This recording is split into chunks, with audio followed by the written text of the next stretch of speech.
Hello. So, out here in California, just dropped girlfriend off at work and now heading to Starbucks to get some work in and get another cup of coffee. And then from there, I've got some paperwork and pieces to get together for my eventual license out here and move. I've got to California to get my professional engineering license. I've got to get my fingerprints done, so do that this afternoon. Some paperwork to fill out with that, and then I don't really know what our plan is for the rest of the day. I'm sure she's got something that we can go and do and explore, so it's really interesting being out in California. We're in Sonora, so it's up in the mountains. It's a little crisp, cool in the mornings, and then it'll warm up, as you'll have with elevation, which is kind of neat. And I like being up in the mountains a little bit. Plus, eventually, I'll have some really good training out here, some really good time to get acclimated, and then when I go to do other big mountain races, that I'll have some altitude acclimation. So going to, especially because I think like Pinecrest Lake, Lauren was saying it's like at 6,000, so doing training up there, doing like 10, 12, whatever, 20 miles up at Pinecrest will better prepare me for when I go to do Leadville, or I've got some other like 50Ks coming up. I signed up for another 50K in Tahoe, on the east side of Tahoe. There's another lake, small lake over there, and kind of enjoyed that run in August. Don't know if I'll be ready for 50K or not, but we'll sign up and go. And then the other one in September out in Berkeley, which will be a little easier because it's not at elevation. So pretty excited for all the running and those pieces that I'm getting ready to do. And then to take a step back, I think that's really the bigger piece. I wrote a little bit on this in my blog, was often we're stuck in the day-to-day, the daily grind, the daily this or that, and so often we get caught up in firefighting and dealing with this issue or that issue, or this problem or that problem, and it often keeps us from seeing the bigger picture. We're so much a technician, using the E-Myth tool, somebody that really just works, not somebody that manages the work, or somebody that, like the owner, the entrepreneur, that sees the vision of what it could be and where we're going, but the technician, the person that head down, knows the grindstone type of person. So so often we get stuck in that role by answering this problem or that problem, where we don't get to see what eventually the company would look like, or where we're going, or kind of the big bold pieces. And often we don't spend enough time in deep work. Cal Newport talks about this. Deep work is that which you'll allow, effectively you take some time out, it might be anywhere from 2 to 4 hours, and you set aside all distractions, like turn off the phone, notifications, all those pieces, and really settle into doing some work. So settle into thinking about the problem, even if you get I think it's tough, but that's where the breakthroughs come in, is when that work gets tough and you need to really focus down. You might want to come away from it or can't solve it, but really it's that perseverance and that time and taking that 2 to 4 hours really a day to do that deep work, that deep thinking, those thought processes to get you to that next piece. And so often, we don't have the time for that, right? We're at a 9-to-5 job, and then, a lot of people have families or kids or spouse or whatever to get back to, and they don't often have that time to like sit down and think and solve those problems. So it becomes a kind of never-ending rat race to get out of. You try to save and do those pieces, and it doesn't work.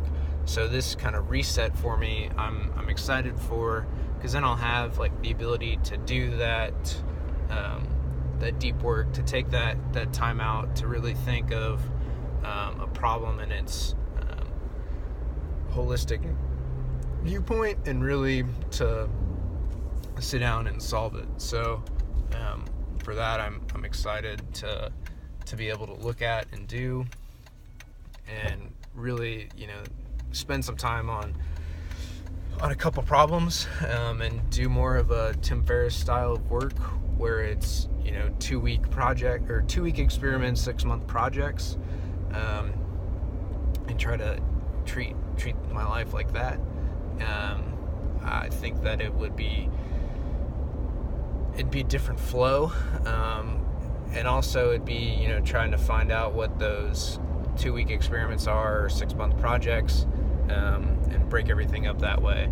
So there's a lot of experimentation to be done and other pieces, but also like to work really deeply on one project, one product, one line of work and thinking, one piece, and then go from there. So my first goal is to really stand up a single product, and I think the first one that I'm looking at is to really provide something to engineers, and this could extend to other people, but really focusing on engineers, and especially those coming out of school. I've been in 4 companies now, and in interviewing for them, and taking that kind of first job was interesting in that I didn't know what I didn't know, and not knowing also made me learn along the way, like the questions I should have asked in an interview, what culture really means, how people might answer that, what benefits are, what pay increases are, talking about like, hey, do you give annual raises just for cost of living? Do you what are objective-based criteria that I need to meet to get my next paycheck, right? So there's all sorts of pieces like that I think so many of us don't ask or know to ask up front, and I want to provide some of that benefit to other to engineers really coming out and going into the workplace, since I think so often it's missed. It's just not something that is thought of or looked at, or any of those pieces. So that's kind of my way to help, also to provide some coaching and any phone calls, any questions, any of those pieces to those individuals as well, that they might not be getting currently. I want to help. I want to have that communication. I want to help mentor and train engineers coming up. I moved up pretty quickly. I got my license right at 4 years coming out. I then became a director of electrical engineering, managed 8 people across 2 offices, did 1.5 million square feet of construction, worked on some pretty large buildings, and that $1.5 million, so times $250 a square foot. So that's $300-400 million in construction, is effectively what what I was over for the almost 2 years that I worked there. Now I do a lot of healthcare, a lot of hospital work and those pieces, and really helping hospitals upgrade their infrastructure, a lot of remodels within the existing space versus stand up new, but we do a lot of medical office buildings as well. So there's some of those pieces too, and really working through those. But I find that I can provide a guidepost to engineers, and really no matter what field you're in. Obviously I'm in the architecture and engineering and building design and construction, so we run into quite a bit of problems. We have a lot of players and a lot of money that we end up dealing with, so there's some battles on who pays for what, and there's always an equitable way to resolve those scenarios, and reading contracts and what's contractually binding, what's not, that I can help other engineers to learn and improve on. So that's going to be my first piece that I really want to tackle and help. I know I can help engineers coming up to learn a little more, to be a little better, to just know what they don't know, and help them get there a little faster. This is all the stuff that, like, I wish I was taught in our seminars, that we had to sit through at the end. And maybe part of it might have been said, but I just wasn't receptive. It wasn't, they ignore a lot of like the social media pieces and what that can really be. They kind of write it off. Yet so many of the people doing the best in the brand space and really growing who they are, what they stand for, I've done a lot through social media and the connection. I feel like podcasts, especially, like I have a really deep connection with those guests, because I listen to hundreds of hours of their content, and I've never met them in person, right? So it's a one-way connection to them, but I feel that I know them and can relate, and it's really interesting. But it's something that we kind of threw off. And then even just in the corporate pieces,